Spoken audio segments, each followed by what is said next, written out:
Assalamualaikum warahmatullahi wabarakatuh. Selamat siang teman-teman.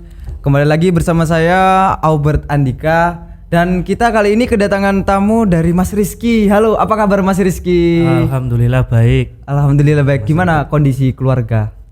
Alhamdulillah kemarin ya sempat batuk pilek ya. Jadi ya efek virus itu. Tapi alhamdulillah sekarang sudah membaik semua keluarga. Jadi di sini kita ada kedatangan tamu yang sangat-sangat istimewa, Mas Rizky, seorang entrepreneur dari alumni mahasiswa UNESA, khususnya Fakultas Ilmu Sosial dan Hukum, teman-teman. Jadi di sini kita akan sedikit berdiskusi terkait seputar entrepreneur, Mas. Gitu. Ya. Mungkin kesibukannya Mas Rizky pada saat ini tuh masih apa aja gitu, Mas? Apakah masih di entrepreneur ataupun ada lagi gitu, Mas? Ya, yang pertama ya peranan itu kan mengikuti status ya. Status saya pertama kepala keluarga ya, harus cari nafkah kan gitu ya. Jadi cara cari nafkahnya dengan berwirausaha. Yang pertama saya sedang mengurus CV Risk Plakat, itu yang pertama. Yang kedua ada kedai ayam bakar saya, itu yang kedua. Jadi dua entrepreneur itu yang sedang saya lakukan untuk saya lebih lebih maju lah ke depannya gitu. Mungkin selama pandemi ini nih, Mas, dampak apa saja sih yang mungkin terkena di usaha dari Mas Rizky ini? Dampak yang dalam gitu loh, Mas. Iya. Jadi kalau pandemi ini ya semua terdampak, kalau tidak terdampak ya mustahil bagi saya. Jadi tapi disitulah dengan pandemi itu kita belajar ya, Mas, banyak filter yang terjadi. Jadi usaha-usaha yang basicnya tidak kuat atau ikut-ikutan biasanya udah tumbang, tapi usaha yang punya basic kuat ya, sama kayak pohon kelapa itu kan, kalau semakin tinggi kan akarnya semakin ke bawah. Jadi mau angin kencang kayak apa dia insya Allah kuat gitu kan. Jadi ya tetap terdampak kan gitu. Hanya gimana kita itu bisa memberi makna dampak itu. Jadi banyak hal yang bisa kita ambil.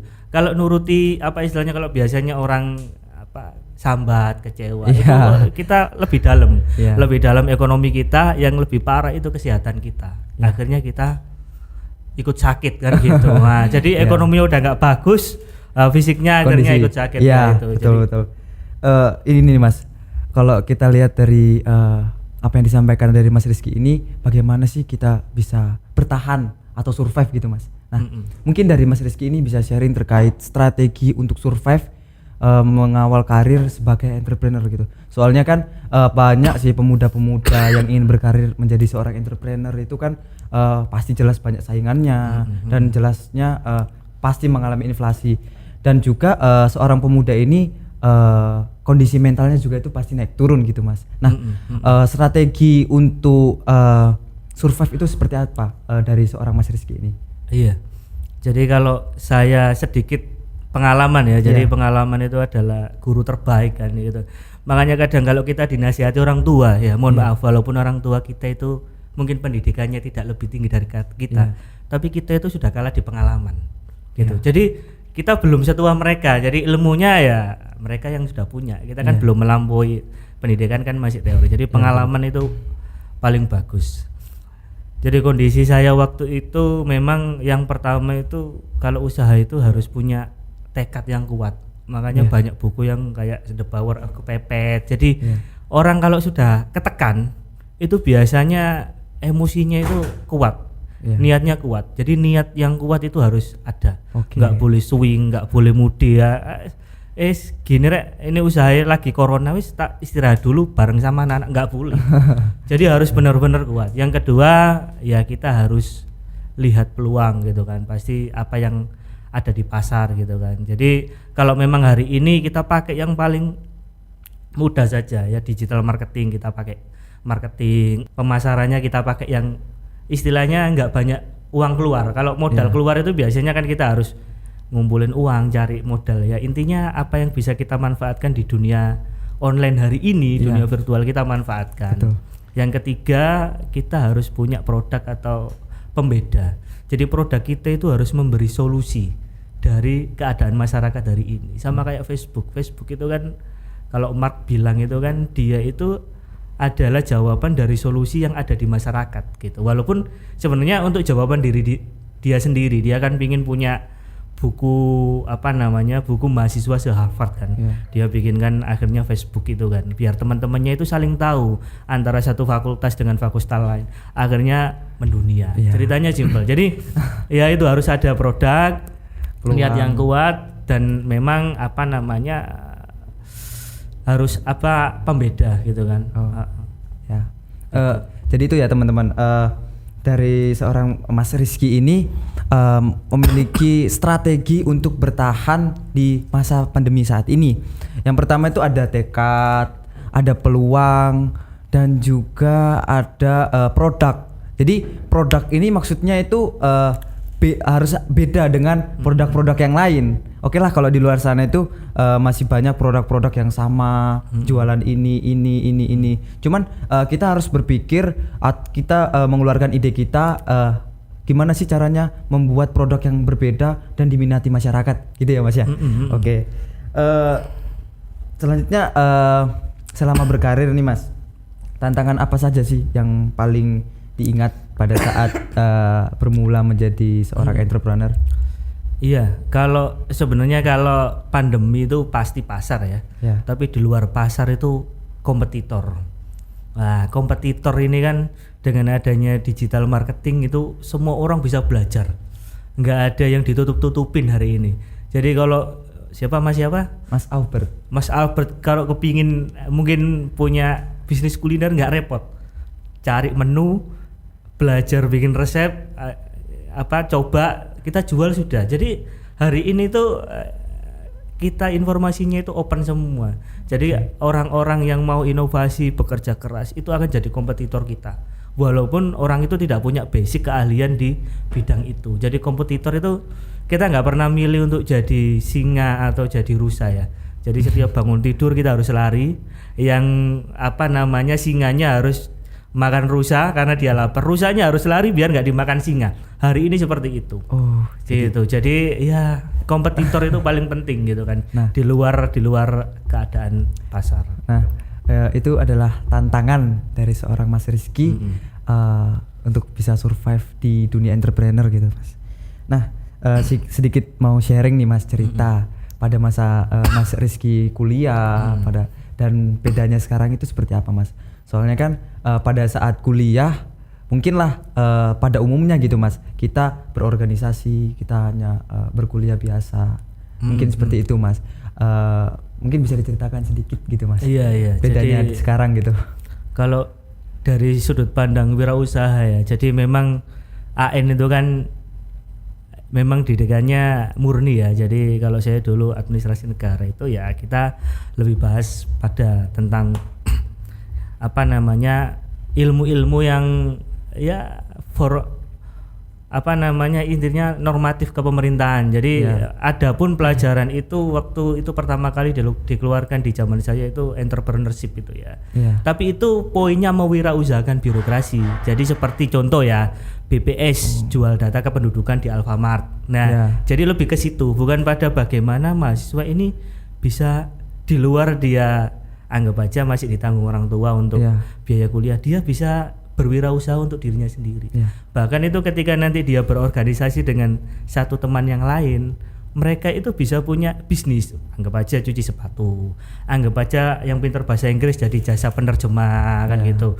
Kalau mau abstrak skripsian kan, wes gini tak terjemahno ya, mungkin itu salah satunya seperti itu gitu. Banyak hal yang bisa kita manfaatkan, apalagi hari ini tuh kita itu kan digital marketing ya, kita sangat mudah untuk bikin portal. Ya mungkin podcast hari ini tuh kan juga ketika ini bisa di blow up dan banyak memberi manfaat untuk teman-teman, ini kan juga bisa ya kita kita monetize, kita iklankan kan gitu. Jadi intinya bisa, mungkin di sini lama-lama mungkin di sini juga ya ada teman-teman yang titip iklan kan bisa.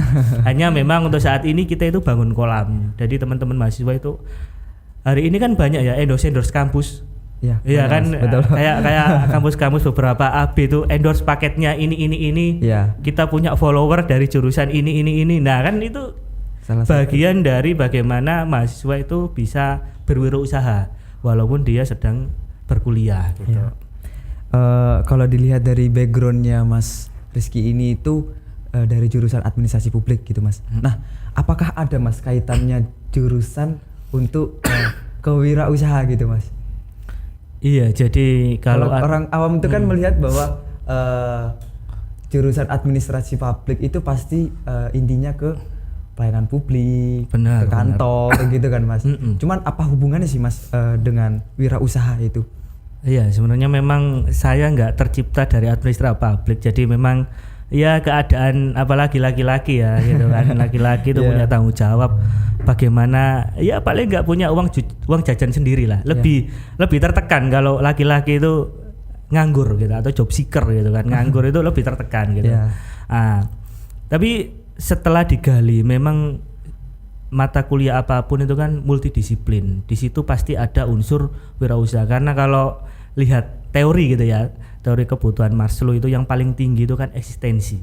Eksistensi manusia itu biasanya tercipta ketika dia menghasilkan karya.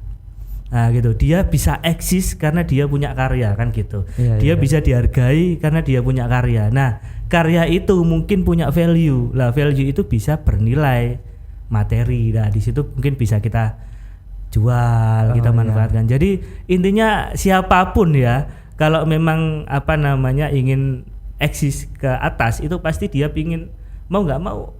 Orang jualan itu sebenarnya sudah beyond ya. Setiap manusia itu bisa menghidupi dirinya sendiri.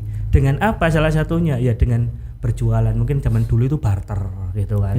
Caranya hari ini ya berjualan gitu kan. Jadi kita bisa manfaatkan kondisi digital marketing hari ini yang lagi lagi bagus ini untuk kita belajar gitu ya. Ya harus pintar-pintar cari peluang juga ya Mas. Benar. Ini Mas, pada saat dulu di mahasiswa di bangku perkuliahan ini Mas, Mas Rizky ini pernah mengikuti organisasi apa aja sih? Menjadi seorang entrepreneur pasti memiliki pengalaman gitu Mas. Nah mungkin dari mahasiswa ini Mas Rizky punya pengalaman di organisasinya itu seperti apa gitu. Dulu masuk di divisi atau departemen apa gitu Mas. Mungkin itu bisa diceritakan gitu Mas. Iya. Kalau pengalaman dari kampus ke wirausaha nggak ada hubungan langsung ya. Tapi pengalaman itu waktu itu entrepreneurship aja. Jadi bagaimana saya sama teman-teman itu membuat produk waktu itu kalau nggak salah mie ijo. Itu ya programnya Bu Eva itu kalau nggak salah ya, entrepreneurship yang pertama. Jadi malah pertamaan 2009, habis itu 2008, kebalik ya gitu. Jadi itu memang programnya di 2009 waktu itu. Mie ijo sama permen dari apa ya waktu itu ya. Intinya teman saya di daerah Tulungagung itu bikin permen, ya saya lupa namanya. Tapi gini ya, dari keadaan itu akhirnya pada saat kita sudah keluar itu yang benar-benar kita diuji gitu kan, bagaimana akhirnya kita mikir ternyata gini ya cara berorganisasi. Mungkin nggak diambil di ininya Mas, nggak diambil dari pengalaman ikut divisi A gitu, enggak. Saya dulu di ADMI juga administrator muda Indonesia, itu malah basic keilmuannya pure administrasi, nggak ada ngomong wirausaha ya kan, temu admi terus temu jatim gitu kan. Ya jadi ya tapi kalau kita digali dari mungkin organisasi itu kan ada manajemen, ada tata letak, ada tata laksana, itu kan ilmu-ilmunya AN. Ya kita mungkin manfaatnya untuk nata manajemen organisasinya atau manajemen kantornya, manajemen kepegawaiannya itu yang kita ambil dari AN. Tapi mungkin soal semangatnya itu mungkin nggak langsung waktu saya kuliah enggak. Justru saya nyesel kenapa kok nggak saya dari kuliah kan. Kalau dari kuliah kan linknya banyak kan, pergaulannya luas kan. Kalau nganggur itu kan setelah kuliah nganggur itu malah sedikit linknya kan gitu. Jadi teman-teman mungkin yang sedang kuliah itu ambil peluang ini gitu untuk baru bangun relasi gitu. Baik Mas, ini pertanyaan selanjutnya yaitu tips and trick menjadi seorang wirausahaan muda gitu Mas. Karena kan kita lihat mungkin dari teman-teman pemuda ataupun mahasiswa ingin memulai entrepreneur itu kan oke lah pada saat mulai usaha mulai laris dagangannya, tapi lama kelamaan itu bakalan terus inflasi gitu loh Mas. Nah mungkin ada tips and trick dari Mas Rizky untuk seorang wirausaha muda. Iya, jadi yang pertama itu saya punya apa istilahnya pesan ya, ini pengalaman saya.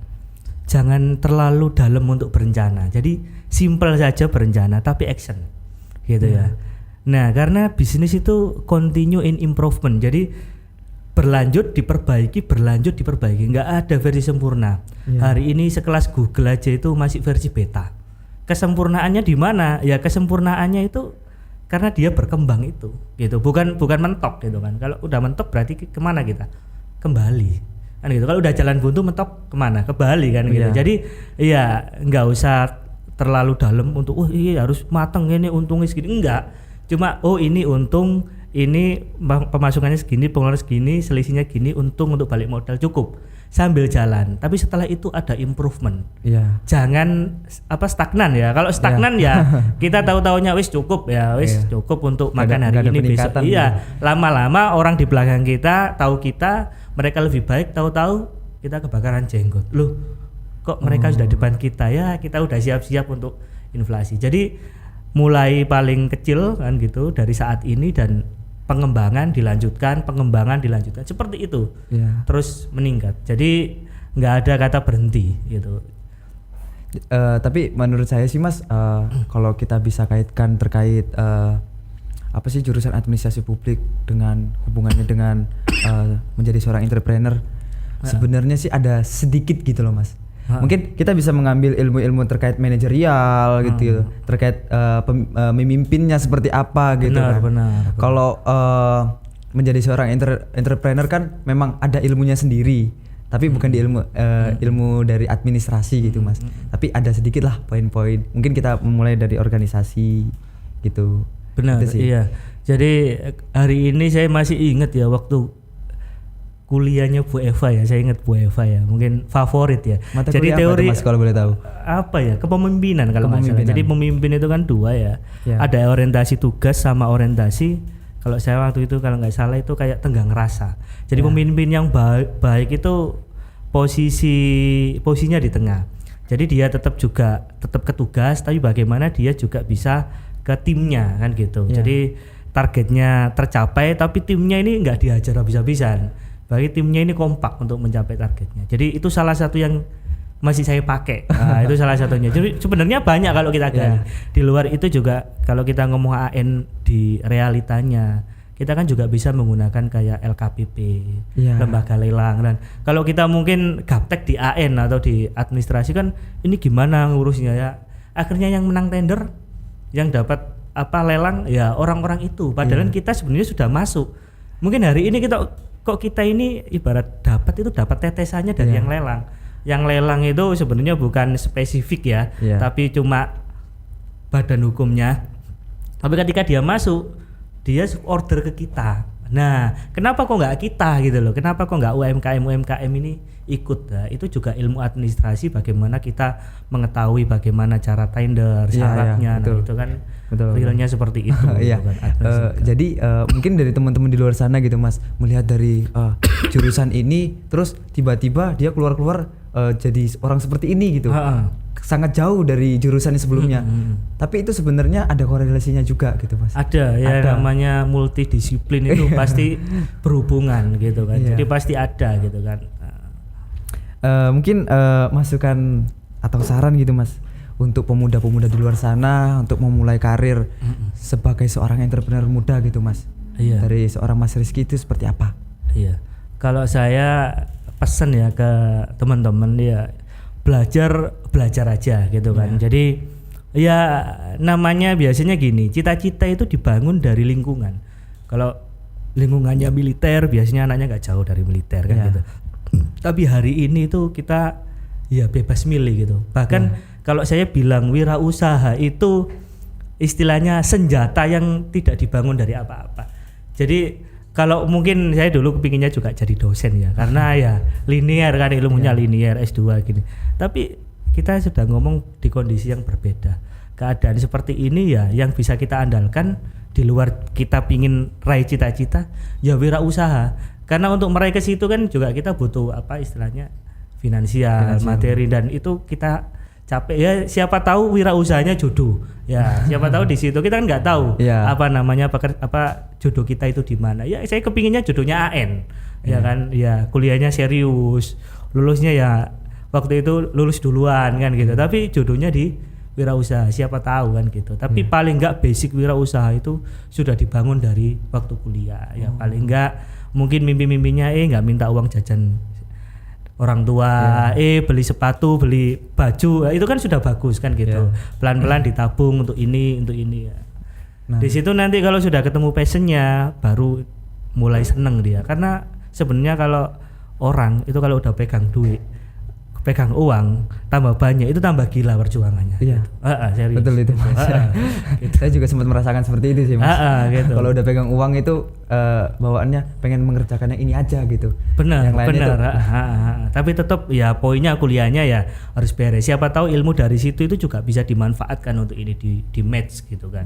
Pasti itu bisa. Ya. Kalau boleh tahu nih Mas, pada saat Mas Rizky menjadi mahasiswa semester akhir nih, pasti yang ada namanya skripsi gitu Mas. Nah, mungkin bisa sedikit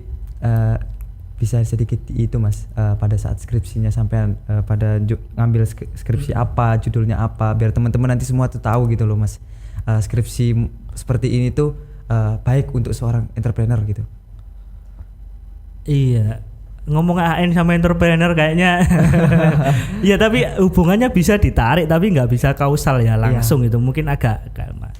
Tapi kalau saya yang pertama ya ini untuk semua saja. Jadi kalau skripsi itu ketika nemu masalah itu jangan menghindari. Kok masalahnya udah bagus ya, tapi disuruh cari teori dan lain-lain untuk menjelaskan masalahnya sulit. Akhirnya masalahnya nggak diambil.